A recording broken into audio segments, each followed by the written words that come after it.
কি নাম আপনার? আমার নাম রঞ্জিত বাউরি। নমস্কার। আপনি কোথা থেকে এসেছেন? পূর্ব বর্ধমান জেলার আউসগ্রাম থেকে। তো আপনি এখানে যে এসেছেন, মানে আপনার কি অসুবিধা ছিল?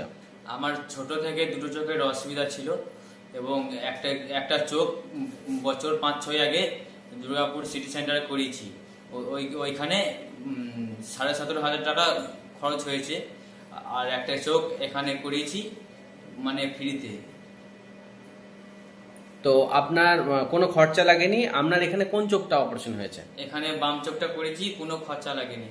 তো আপনি বাঁ চোখ এখন কেমন আছে? আগে কি অসুবিধা ছিল?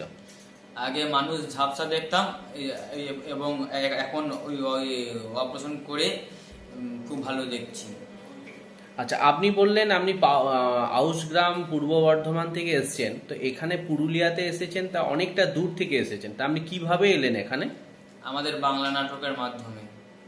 আচ্ছা, আপনার এখানকার পরিষেবা কেমন লেগেছে? ডাক্তারবাবুর যিনি অপারেশন করেছেন বা এখানকার সমস্ত ওভারঅল পরিষেবা আপনার কেমন লেগেছে?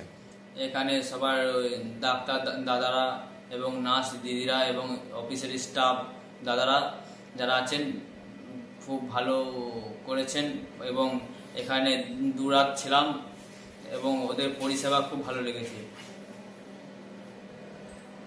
আচ্ছা, তো আপনার আপনি কি কাজ, কিছু কি কাজ করেন? আমি আমাদের বাংলা নাটকে খোল বাজাই। আচ্ছা, কতদিন ধরে খোল বাজান? 2 বছর। বাড়িতে কে কে আছে?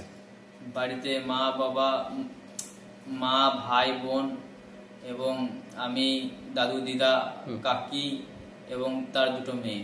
আচ্ছা, এই যে মা বাবা বলে আপনি চুপ করে গেলেন, তো আপনার কি বাড়িতে কি বাবা নেই? আমার বাবা মানে 4 বছর আগে গত হয়ে গিয়েছেন। আচ্ছা, তো আপনাদের বাড়িতে তাহলে কিভাবে উপার্জন কিভাবে হয়, কিভাবে চলে সংসারের খরচ খরচা?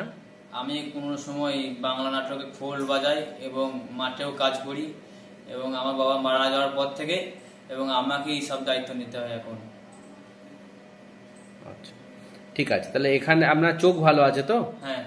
ঠিক আছে, তো ওষুধপত্র থেকে শুরু করে সবটাই হাসপাতাল থেকে ফ্রিতে পেয়েছিলেন? হ্যাঁ, সব ফ্রিতে পেয়েছি। আচ্ছা, এখানে যখন ভর্তি ছিলেন তখন তার খাওয়া দাওয়া সমস্ত সব অ্যারেঞ্জমেন্ট এখান থেকে করেছিল?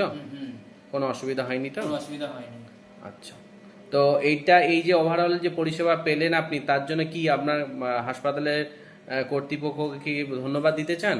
হ্যাঁ, এবং এখানে সবাইকে ধন্যবাদ দিতে চাই এবং আমাদের বাংলা নাটকে যারা আছেন ওদের মানে ওদের সবাইকে মানে আমার তরফ থেকে মানে কৃতজ্ঞতা জানাই।